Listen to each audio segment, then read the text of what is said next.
세상을 열자. 할렐루야. 오늘 제목은 사랑이 많음으로 많은 죄가 사하여졌도다. 사랑이 많음으로 많은 죄가 사하여졌도다 라는 제목을 가지고 하나님 말씀을 증거하도록 하겠습니다.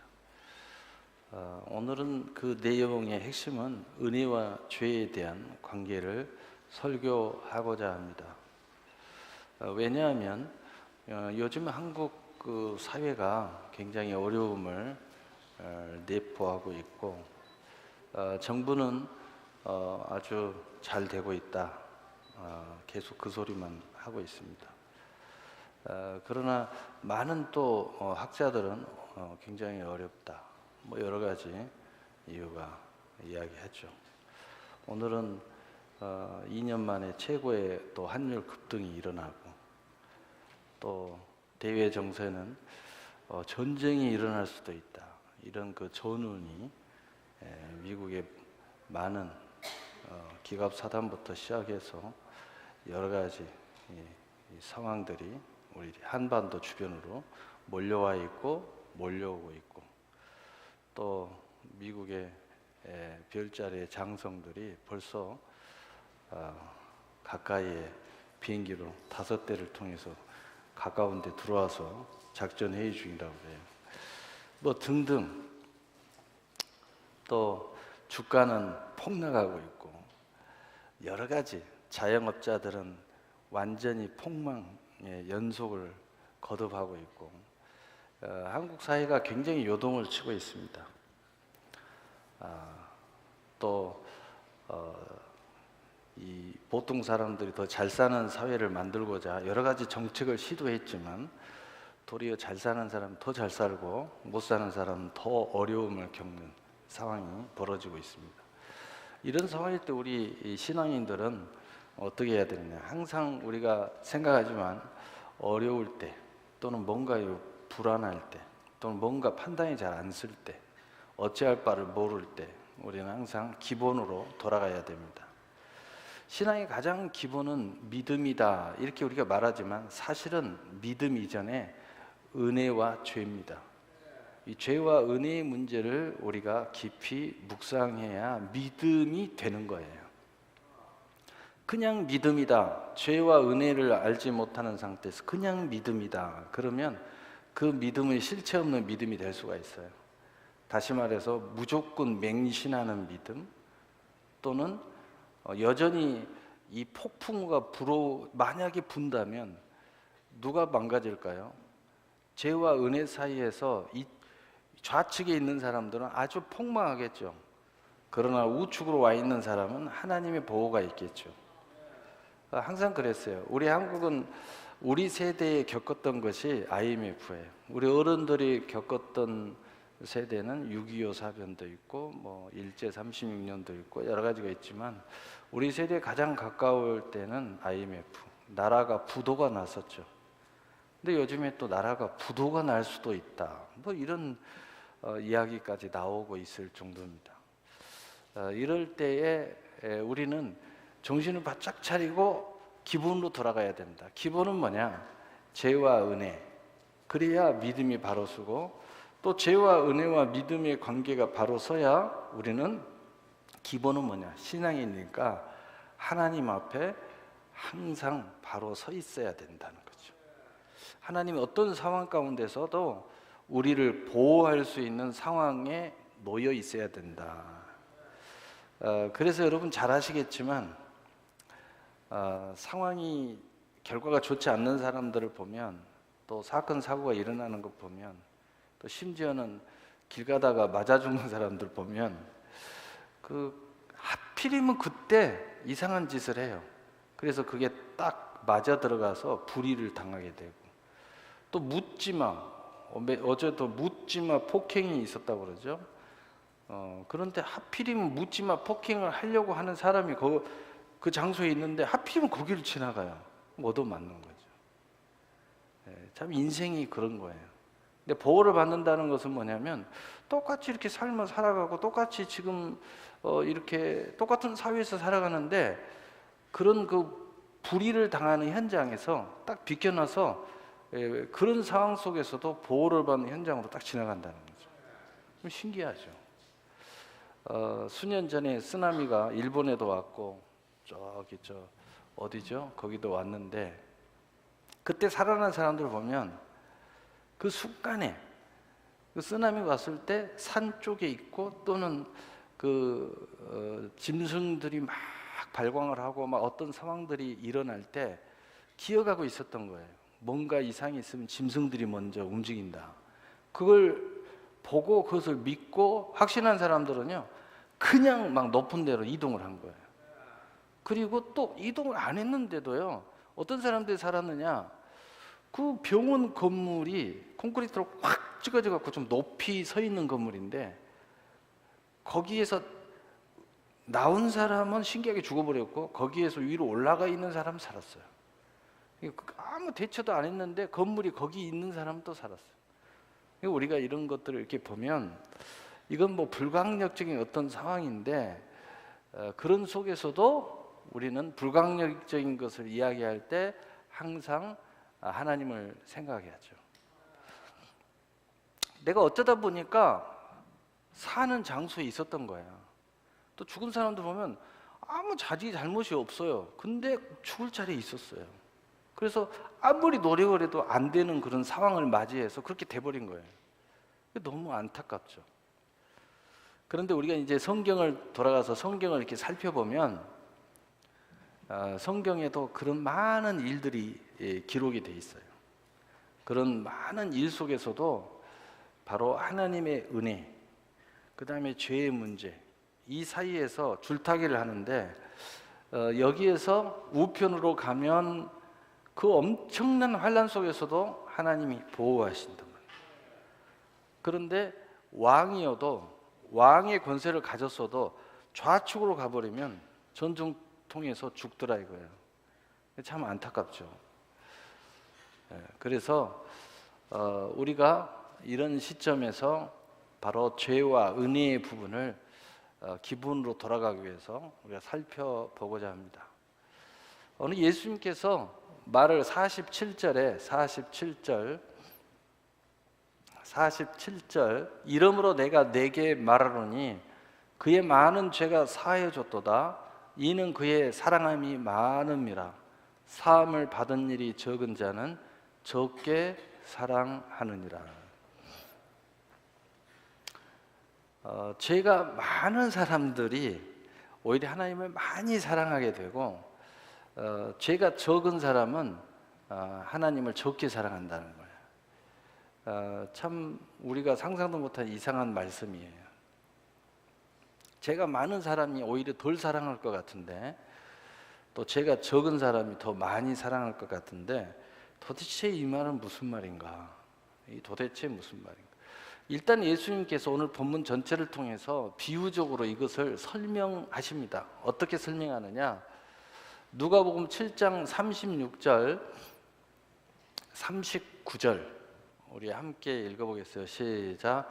한 바리새인이 예수께 자기와 함께 잡수시기를 청하니 이에 바리새인의 집에 들어가 앉았을 때 그 동네에 죄를 지은 한 여자가 있어 예수께서 바리새인의 집에 앉아 계심을 알고 향유 담은 옥합을 가지고 와서 예수의 뒤로 그 밭 곁에 서서 울며 눈물로 그 발을 적시고 자기 머리털로 닦고 그 발에 입맞추고 향유를 부으니 예수를 청한 바리새인이 이것을 보고 마음에 이르되 이 사람이 만일 선지자였다면 자기를 만지는 이 여자가 누구며 어떠한 자 곧 죄인인 줄 알았으리라 하거늘.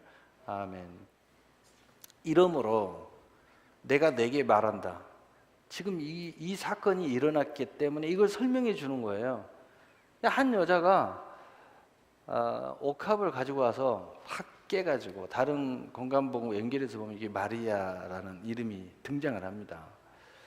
근데 이 옥합을 가서 탁 깨트려가지고 자기의 죄를 사해달라고 예수님 앞에 눈물로 고백을 하면서 비싼 걸 가지고 예수님 머리털을 닦아주고 발을 닦아주면서 자기의 죄에 대해서 죄를 고백하면서 용서해 네 죄에 대해서 사함 받고 싶다는 거예요.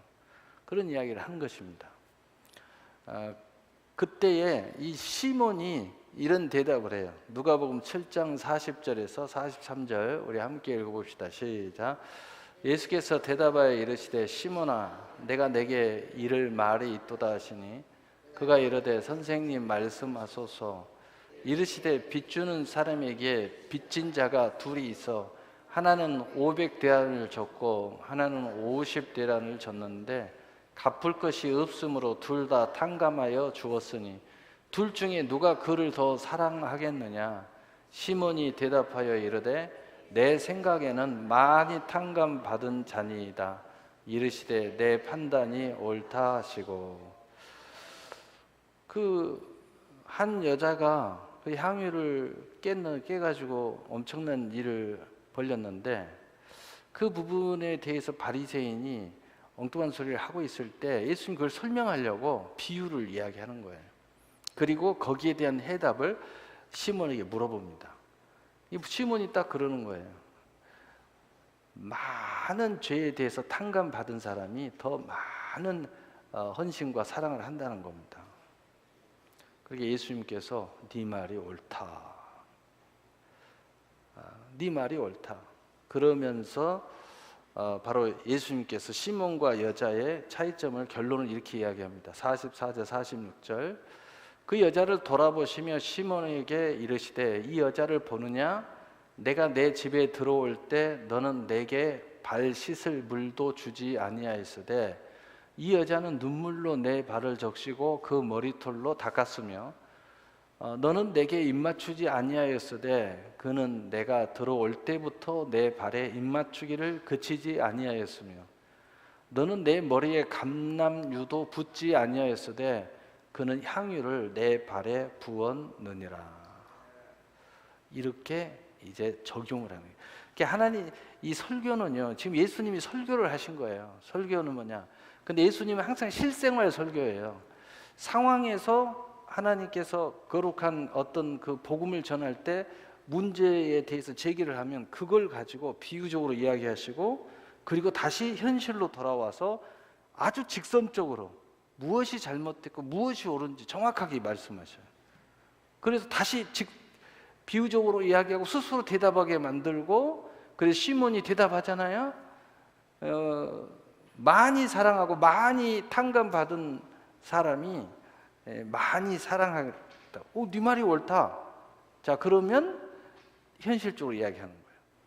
그럼 너와 이 여자의 차이점을 이야기하는 거예요.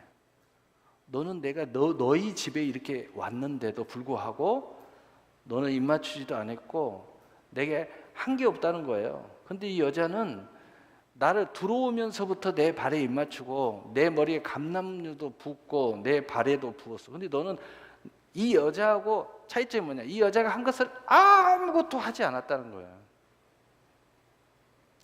그러면 결론은 무엇을 예수님이 이야기하고 있는 거예요? 이 여자는 나를 많이 사랑하고 있고 너는 나를 사랑 안 한다는 겁니다. 그 다음에 두 번째는 뭐예요? 이 여자는 자기가 얼마나 큰 죄인인 줄 알고 있다는 거예요. 근데 너는 네가 죄인인 줄 알지 못하고 있다는 거예요. 그래서 거기에 대한 반응이 뭐냐? 이런 헌신과 사랑으로 나타난다는 거예요. 자기가 하나님 앞에 얼마나 큰 죄인 줄 알았다는 뜻은 뭐예요? 그 죄가 큰 죄를 알았다는 뜻은 뭐예요? 바로 얼마나 큰 은혜를 받았는지 그 은혜를 알고 있다는 거죠.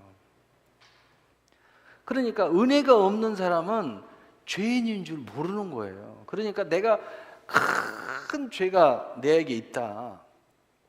그러면 하나님 앞에 더 크게 이렇게 헌신의 모습을 드러낸다는 거예요. 더 많이 사랑한다는 겁니다.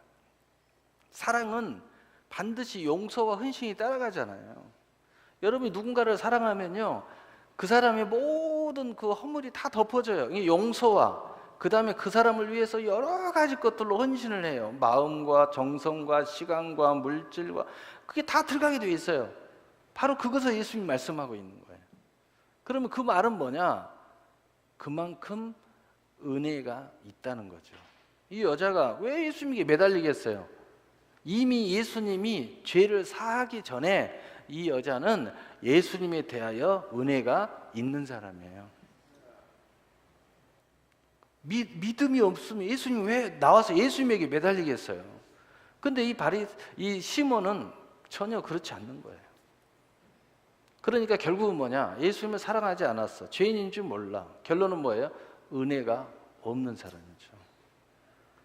은혜가 없기 때문에 결국은 이런 모습이 나타난다는 거죠.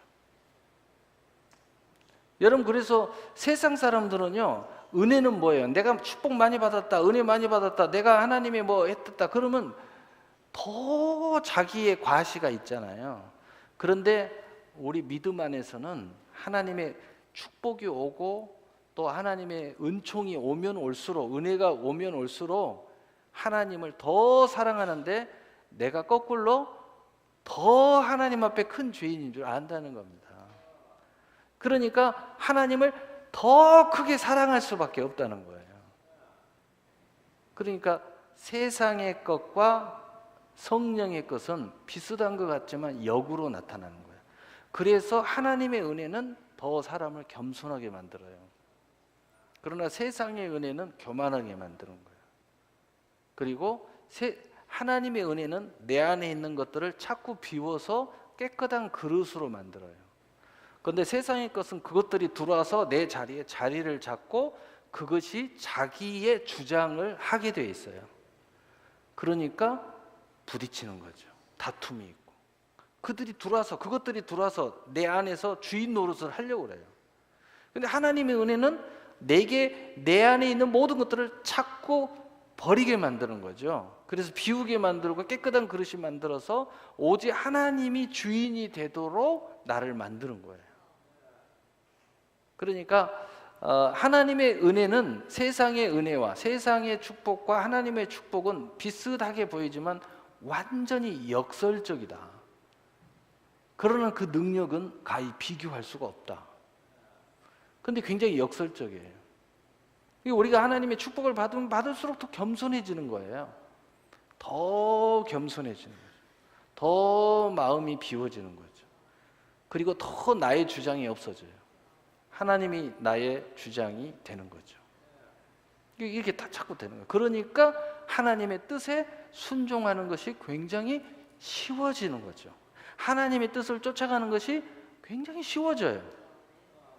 그런데 세상의 것이 자꾸 들어와서 나를 주도하게 되고 그것들이 주인 노릇을 하면은 하나님의 뜻이 점점 멀어져요. 이것들은 교만이잖아요. 이것들은 세상이잖아요. 이건 정욕이잖아요. 그러니까 하나님 거가 멀어질 수밖에 없어요. 하나님의 말씀이 자꾸 들어가면 고통을 당하는 거예요. 오히려 우리가 목욕을 하면 기분이 좋아야 되는데 목욕하는 것을 싫어해.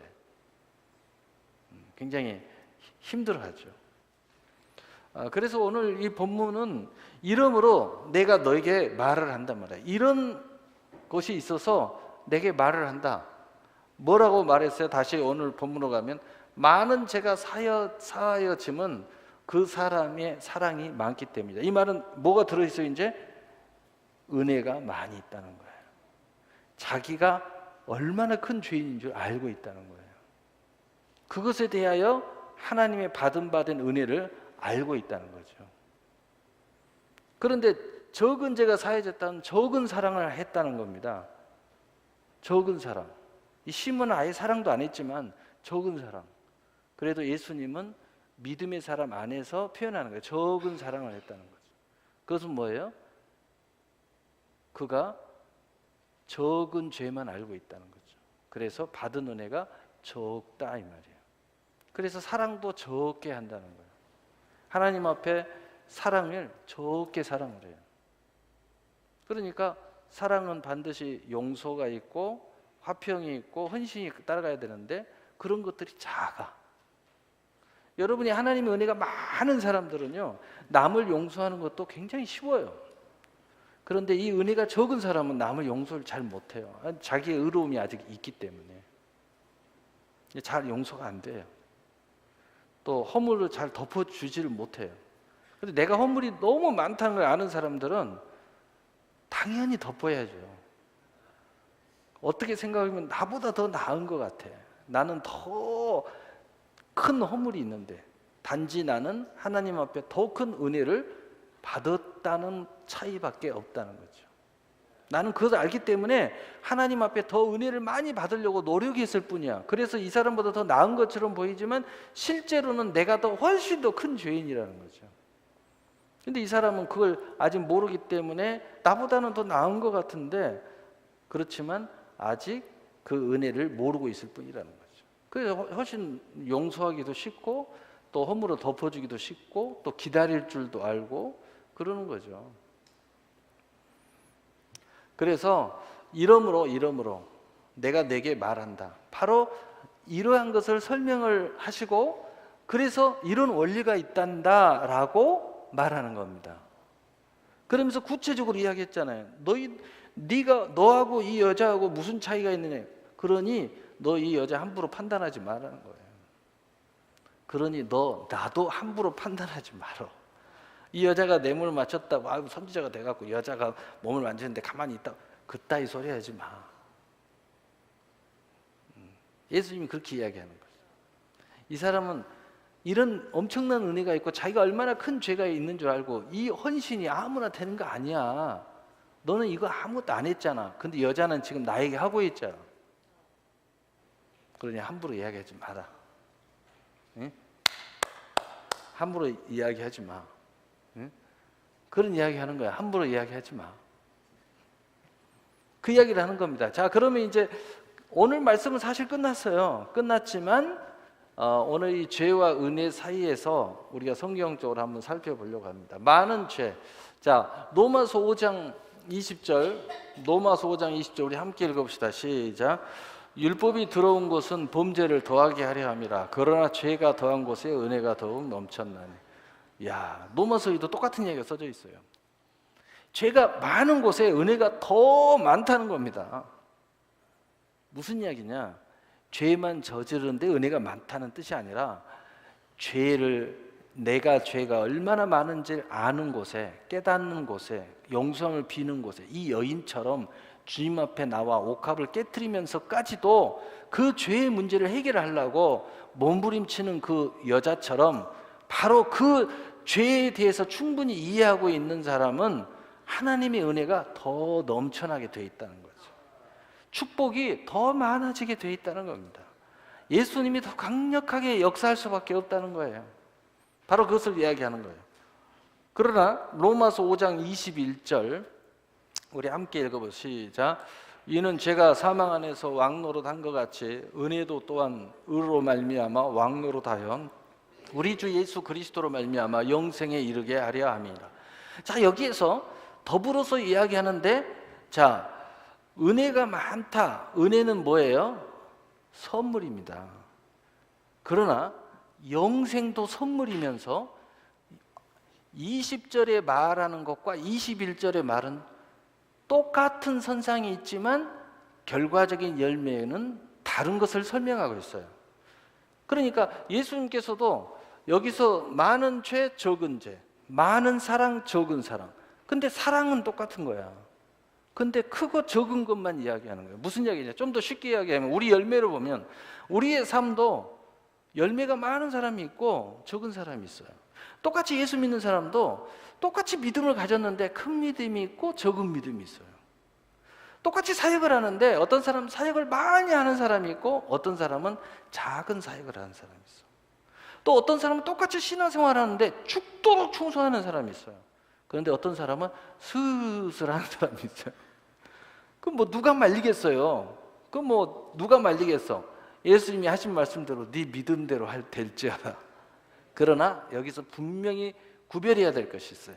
그것을 제가 설명하려고 그래요. 그래서 적은 죄가 적은 사랑은 로마서 5장 21절을 의미하는 거고, 많은 죄는 많은 사랑, 그리고 그 은혜를 많이 깨달은 경우 로마서 5장 20절을 이야기하는 거예요. 그럼 무슨 이야기냐면 21절의 말은 뭐냐면은 단지 여기에서의 말하는 것은 영생을 이야기하는 거예요. 하나님의 의, 죄가 사망 안에서 왕노릇한 것이 이 은혜로 말미암아 의로 말미암아 왕노릇하여 우리 주 예수 그리스도로 말미암아 영생에 이르게 하려 함이라.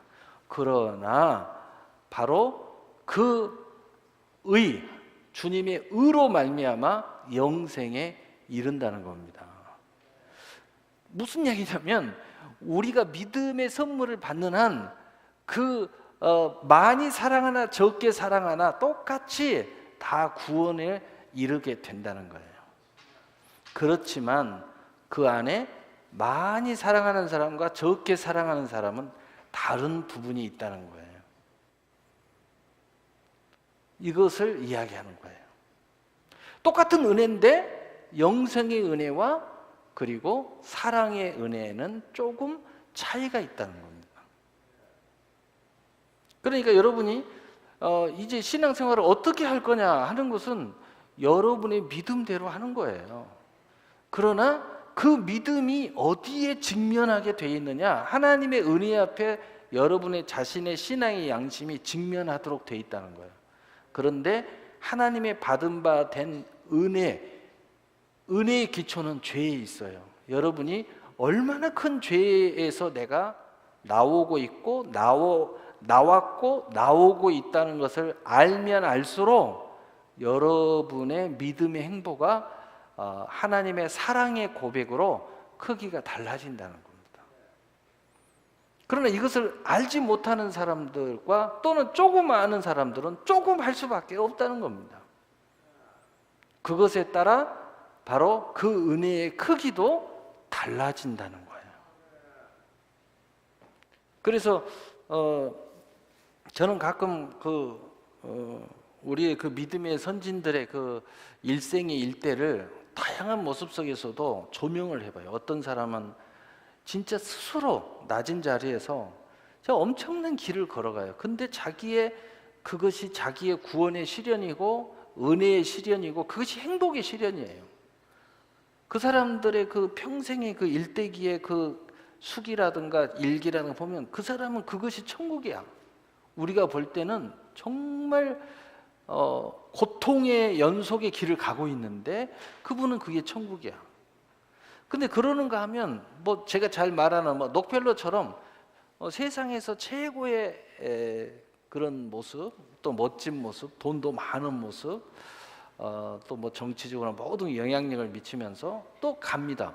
근데 이 사람은 또 이 사람의 신앙은 또 거기에서의 최고의 자기의 그 신앙의 하나님의 고백과 은혜와 사랑이 있어요. 그런데 거기서 공통 분모는 뭐냐? 각자의 모습은 다르지만 똑같은 게 있더라는 거예요. 그건 뭐냐? 둘 다 하나님께 받은 은혜가 얼마나 큰지 양쪽 다 아는 것이 공통 분모예요.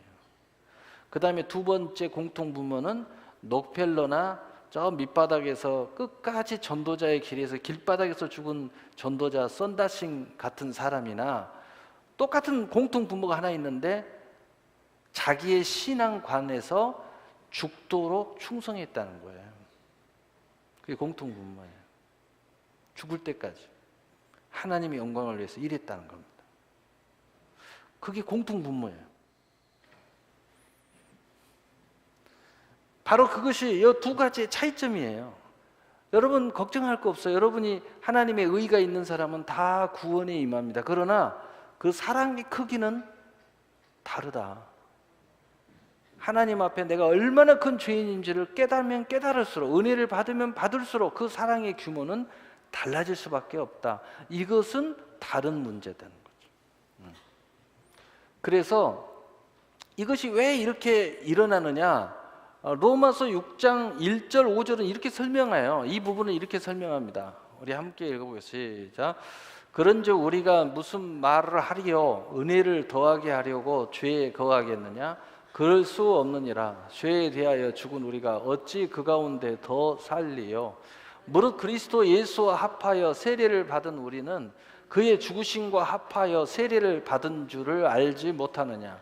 그러므로 우리가 그의 죽으심과 합하여 세례를 받음으로 그와 함께 장사되었나니 이는 아버지의 영광으로 말미암아 그리스도를 죽은 자 가운데서 살리심과 같이 우리도 또한 생명 가운데 행하게 하려 함이라. 만일 우리가 그의 죽으심과 같은 모양으로 연합한 자가 되었으면 또한 그의 부활과 같은 모양으로 연합한 자가 되리라. 아멘. 그 은혜가 깨달으면 깨달을수록 뭐가 하나는 움직이냐면은 이 생명이 내 안에서 움직여서 마치 생명이 내 인생을 끌어가는 것처럼 내 삶이 같이 간다는 거예요. 그 생명이 힘이 되고, 그래서 생명이 왕노릇 한다는 거죠. 어떤 것이 왕이 아니에요. 생명이 왕이야, 내 인생에서. 그러면서 동시에 어떤 권위를 갖느냐?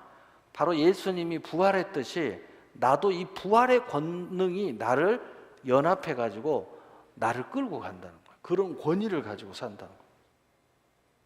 그러니까 이것이 크면 클수록 내 삶은 더 많은 사랑을 하나님 앞에 고백할 수밖에 없다는 겁니다. 더 많은 헌신과 그 사랑을 표현할 수밖에 없다는 거예요. 자기가 얼마나 큰 죄인인지를 더 깨달을 수밖에 없다는 거예요. 하나님 나를 위해서 얼마나 사랑을 폭포수같이 주시고 계시는지를 더 많이 내가 알아갈 수밖에 없다는 거예요. 그러나 반대는요, 로마서 6장 6절 7절은 또 이 부분을 이렇게 설명해요. 우리 함께 읽어보시죠. 시작. 우리가 알거니와 우리 옛사람이 예수와 함께 십자가에 못 박힌 것은 죄의 몸이 죽어 다시는 우리가 죄에서 종노릇 하지 아니하려 함이니 이는 죽은 자가 죄에서 벗어나 의롭다 하심을 얻었느니라. 아멘. 바로 이 아랫부분이 의에 대해서 설명해요. 다시 말하자면은 내가 더 많은 사랑의 부분은 아니고 죄와 사망, 지옥의 권세에서 나올 수밖에 없는 부분을 이 부분은 설명해요. 의에 대해서 설명하는데 바로 그것은 바로 내가 그리스도와 함께 십자가에 못 박혀 나도 함께 죽었다는 겁니다. 그래서 그 죄가 나에게 대해서 더 이상 왕노릇 할 수가 없다는 거예요. 나는 주님과 함께 연합하여 부활하였으므로 나는 의롭다함을 얻었다는 거죠. 이건 내 공로가 아니죠. 주님의 공로죠. 그래서 우리는 영생에 이르도록 돼 있다는 거예요. 그래서 이 부분은 믿음으로 구원받는다 이 부분이고, 먼저 이야기하는 부분은 이제 믿음으로 구원받은 사람들이 얼마나 그 하나님과 더 큰 은혜와 그 사랑과 나의 죄에 대해서 더 깊은 묵상 속에서 하나님 앞에 더 많은 것으로 사랑을 표현하게 돼 있다는 거예요. 이 모습 속에서 우리의 사역이 죽도록 충성하는 모습이 나타나기도 하고, 다양한 모습 속에서 그 하나님의 사랑의 고백이 우리의 삶 속에서 다양한 현장에서 자기에게 주신 은혜대로 그것이 고백되어진다는 거예요. 그것을 설명한 거예요, 예수님께서. 그래서 예수님이 이 여자에게 이렇게 이야기해요. 결론은 여자야 평안히 가라. 이 이제 굉장히 축복이죠. 평안히 가라. 예수님은 항상 사역의 마지막에 그러잖아요. 내 믿음이 너를 구원했다. 너 이제 평안히 가라. 걱정하지 마라. 여러분, 우리 신앙생활의 하이라이트는 뭐냐면 뭐 죽도록 충성해서 길바닥에 전도하다가 죽든지, 아니면은 교회에서 기도하다가 죽든지, 아니면은 집에서 놀다가 죽든지, 어쨌든 구원받은 사람들의 그 가장 핵심이 뭐냐? 평안함에서 죽는 거예요. 평안함에서 천국 가는 겁니다. 또 뭐 내가 죽도록 충성하는 현장이 있든지, 아니면은 노는 현장이 있든지, 뭐 휴가 보내고 있든지, 중요한 것은 뭐냐? 우리 안에 평안이 있어야 된다. 이 평안이 구원의 증거예요. 그래서 이게 중요한 겁니다. 이것이 없을 때 우리는 불안한 거예요. 이것이 없을 때 방황하는 겁니다. 그래서 항상 주님은 마지막에 평안을 이야기하는 거예요. 그리고 너희들이 항상 어디 가든지 간에 평안하느뇨? 라고 물어봐요. 예수님이 부활하자마자 제자들 만나 평안하느뇨? 이렇게 물어보잖아요. 그 너희도 누구를 만든지 어느 집에 가든지 평안을 빌어라. 여기 핵심이에요, 핵심. 이게 바로 구원이에요. 수많은 종교에서 이걸 얻으려고 그렇게 돌을 막 앉아서 이거 하고 막 벨짓 이거 얻으려고 하는 거야. 이거 얻으려고. 근데 그걸 얻을 수가 없지. 그들은요 앉아갖고 이거 해서 얻고, 계단을 막 무릎으로 들어가서 얻고, 막 색고쟁이를 끼고 얻고, 그러려고 몸부림을 치죠. 근데 우리는 하나님의 말씀과 기도로 하나님의 은혜로 이것을 단번에 얻게 되었다는 거죠. 그건 얼마나 아름다운. 그래서 이 여자에게 하는 말이 뭐냐면 내 죄 사함을 받았다라고 이야기해요. 48절, 이 여자에게 이르시되 내 죄 사함을 받았느니라 하시니. 그 모습을 보시고 예수님이 이제 충분히 설명하고, 이 여자가 왜 이렇게 할 수밖에 없냐, 너희들 헛소리 하지 마라 말이야. 그리고 신랄하게 현실적인 입장에서 시몬의 부족한 점, 너는 나를, 이 여자에 비하면 지금 나를 사랑하지 않는 거야. 그래도 예수님이 조금 말씀을 부드럽게 적은 사랑에 대해서 이야기해요. 사랑 없다 이런 이야기는 안 하고 아주 신랄하게 거기서 민망할 정도로 딱 덧주어서 말을 해요. 예수님의 설교는 항상 이런 설교예요. 비유적, 그 다음에 스스로 대답하게 만들고, 그 다음에 너는 이런 거야, 너 믿음이 이거야, 이렇게 딱 설명해요. 그러니까 막 서기관 바리새인들 그래서 분노하고 막 돌로 쳐 죽이려고 하고요. 그러나 은혜 받은 사람은 회개하고 돌아서고 이렇게 얘기해요. 그러니까 하나님 말씀 앞에 회개하고 돌아서는 사람이 복된 사람이죠. 그걸 들어가지고 뭐 분노하냐 어쩌니 뭐 어쩌고, 그건요 서기관 바리새인 신앙을 갖고 있는 거예요. 그래가지고 복을 못 받아요. 예수님의 설교는 항상 이런 설교예요. 이런 식의 설교예요. 사도들도 마찬가지고.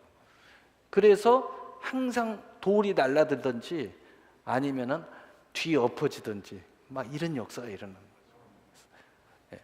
그래서 죄의 사함을 받았느니라, 이런 역사가. 무슨 이야기냐? 우리 로마서 8장 1절 교리적으로 정리하면, 그러므로 이제 그리스도 예수 안에 있는 자는 결코 정죄함이 없는, 이게 구원이고 영생을 이야기하는, 정죄함이 없다. 그러면서 내 믿음이 50절 예수께서 여자에게 이르시되 내 믿음이 너를 구원하였으니 평안히 가라 하시니라. 그러니까 죄 사함이 이제 굉장히 중요하죠. 그 다음에 구원이 이루어져야 돼. 구원이 와야 그 다음에 평안이 오는 거야. 안식이 오는 거야. 안식이. 그래서 신앙생활의 가장 핵심이 평안이고 안식. 이게 무너지면은 여러분 기도하기 시작해야 돼. 나는 목사님 이렇게 이게 무너졌어요. 당신 기도 안 해서 그래. 이거 무너졌어. 말씀 주야는 묵상 안 해서 그래. 이건 하나님의 순종 안 해서 그래. 그걸 빨리 하나님 앞에 회복해야죠. 이거 무너지면 안 되죠. 그래서 이 구원이 이뤘다는 것은 무슨 뜻이에요? 우리가 교리적으로 보면은 로마서 8장 2절이에요. 이는 그리스도 예수 안에 있는 생명의 성령의 법이 죄와 사망의 법에 너를 해방하였습니다. 이제 나는 생명의 성령의 법의 사람이 됐다는 거예요. 이 차원이에요. 여기하고 이게 차원이 달라요. 구원과 죄 사함이 조금 다른 부분이죠. 그럼 이 두 가지가 내 안에 이루어졌을 때 이제 내게 이 역사가 일어나야 돼요. 평안. 그래서 우리의 삶이 평생의 평안의 역사가 일어나야죠. 평안. 그래서 예수님이 말씀이 코스가 이렇게 지나가죠. 이렇게 지나가서 평안히 가라. 평안히 가라 이래야 돼요. 그래서 예수님께서 로마서 14장 27절에 평안을 너희에게 기치노니 곧 나의 평안을 너희에게 주노라. 내가 너희에게 주는 것은 세상이 주는 것 같이 아니하니라. 너희는 마음에 근심하지도 말고 두려워하지도 말라. 이것은 뭐냐면 오직 예수님만이 줄 수 있는 평안이에요. 그러니까 여러분이 노래방 가서 평안 얻는 것은 금방 없어집니다. 또 술 먹고 평안 얻는 거 금방 없어집니다. 또 마음이 막 이상할 때 여행 가서 평안 얻는 거 금방 없어집니다. 세상의 어떤 것으로도 이 평안을 살 수는 없어요. 예수님이 스스로 가지고 계신 그 평안을 우리가 받아야 돼요. 이것은 반드시 예수 그리스도를 나의 길이요 진리요 생명으로 구주로 영접하고 그리고 내 죄를 사함받는, 죄의 문제가 해결됨으로써 구원이 선포된 다음에 평안이 찾아오는 거예요. 그래서 이것은 예수님이 가지고 계신 것이 우리한테 똑같이 들어오는 거예요. 그래서 우리가 이런 측면에서 볼 때 예수님을 영접한다는 것은 예수님의 평안이 같이 들어온다는 뜻이죠. 그래서 우리가 간단하게 설명해, 예수님과 함께 하는데 뭘 염려하느냐? 예수님이 내 안에 계시는데 왜 그 평안이 무너지고 있느냐? 평안이 안 무너져야지, 그런 이야기예요. 그래서 여러분 평안이 무너지면 안 돼요. 그래서 여러분 제가 늘 이야기하는, 기도할 때 평안이 무너졌으면 평안을 회복할 때까지 기도를 멈추지 말라고. 그리고 회복했을 때 일어나시라고. 근심 염려가 됐을 때도 나는 그때 내 순간에 나 기도해야 되겠다 이렇게 생각하면 엎드려 기도하셔야죠. 뭐 집이든 어디든. 그리고 언제까지요? 평안이 올 때까지. 사실은 올 때까지가 아니라 우리 안에 있잖아요. 그걸 회복할 때까지. 그걸 무너뜨린 뭔가의 세력이 있어요. 그거와의 싸움에서 이길 때까지. 이미 내 안에 예수님과 함께 평안이 갖고 들어왔거든요. 그래서 요한복음 16장 33절에도 이것을 너희에게 이르는 것은 너희로 내 안에 평안을 누리게 하려 함이라. 따라서 합시다. 누리게 하려 함이라. 이게 뭐냐면 세상에서 살면서 이 평안을 가지고 계속 살아가야 돼. 천국 갈 때까지. 세상에서는 너희가 환난을 당하나 담대하라. 내가 세상을 이겼노라. 이 평안이 세상을 이겨내고 이 평안을 가지고 온갖 이상하다가 그냥 천국만 가는 것이 아니라 넉넉히 세상을 감당한다는 거예요. 그래서 바로 믿음은 세상을 넉넉히 이기는 거예요. 믿음은 세상을 넉넉히 이기는 역사가 우리 안에 일어나게 되는 것입니다. 그래서 요한일서 5장 4절, 요한일서 5장 4절, 요한일서 5장 4절, 요한일서 5장 4절, 무릇 하나님으로부터 난 자마다. 자, 하나님부터 난 자는 죄사함을 받았죠. 그 다음에 구원이 선포됐죠. 그 다음에 평안이 우리 안에 있죠. 예수님과 함께, 성령님과 함께. 난 자는 세상을 이기느니라. 세상을 이기는 승리는 이것이니 우리의 믿음이라. 믿음이 뭐예요? 바로 이것이 믿음이라는 거예요. 자, 믿음이 뭔지 알았어요? 죄, 구원, 평안. 이것을 둥글둥글 함께 갖고 있는 것이 믿음이에요. 그래서 믿음은 모든 것을 이기라는 거예요. 믿음 안에는 그래서 평안이 있는 거예요. 그래서 믿음이 바로 섰을 때 여러분 평안이 항상 딱 있어요. 믿음이 강하게 서 있을 때 세상을 이기는 거예요. 믿음이 내 안에 바로 서 있을 때 어떤 죄의 문제에 왔어도 우리는 죄를 이기는 거고 세상을 이기는 거고 또 어떤 두려움과 지옥의 권세가 와도 우리는 구원으로 이기는 거예요. 이게 믿음이야, 이게. 그래서 이 믿음, 바로 이 믿음은 죄와 은혜, 그리고 바로 그 죄와 은혜 속에서 바로 죄사함과 구원과 평강이 이루어진 바로 그것을 가지고 있는 것이 믿음이에요. 바로 이 기본인 믿음으로 우리가 이런 그 혼란 시대에 바로 서 있어야 된다. 그러면 무엇이 두렵겠느냐? 무엇이 염려가 되겠느냐? 혹이라도 이것이 조금 무너지는 부분이 보이면 말씀을 읽고 또 그것이 부족하면 기도를 하고 그것도 부족하면 교회에 오시고 상담도 하고 기도도 받고 그것도 부족하다 금식도 하시고 하여튼 여러분이 아는 그 통로가 있잖아요. 은혜의 통로가. 하나님 앞에 자꾸 더 가까이 가서 이걸 회복해야 돼요. 이게 믿음이니까. 이 믿음이 무너지면 안 돼요. 믿음이라는 게 뭐라고 그랬죠? 죄, 구원, 평강. 그것을 포함하고 있는 거. 그것을 아는 사람이 그것이 어디서 온다고요? 죄와 은혜의 사이에서 오는 거예요. 근데 그 죄와 은혜의 사이에서 오는 것은 뭐예요? 그것을 깨달음으로써 그 하나님의 은총이 내 안에 옴으로써 내가 하나님을 사랑하는 고백 속에서 이것이 실현되는 거예요. 그래서 여러분이 이것이 기초가 돼가지고 하나님 앞에 사랑합니다, 사랑합니다, 사랑합니다 라는 이 여인처럼 고백이 더해질수록 여러분의 믿음은 더 견고해지는 거예요. 이 믿음으로 사랑을 고백해야 돼요. 그런데 이 믿음이 없는 다른 어떤 것으로 자꾸 이렇게 하다 보면 거기에 견고함보다는 자꾸 원망이 나올 수도 있고 또 나는 이렇게 했는데 뭐 이런 이야기는. 그런데 이 바로 된 믿음의 고백은 더욱더 나를 견고하게 만들어준다. 그리고 어떤 상황이 돼도 이 세상을 넉넉히 이길 수 있는 하나님의 보호와 승리가 우리 삶 가운데 있게 되어 있다는 겁니다. 이런 하나님의 은혜 속에 강력한 믿음이 여러분 안에 충만하게 되셔서 승리하시는 여러분 되시기를 예수님의 이름으로 축복합니다. 사랑의 하나님 아버지 감사.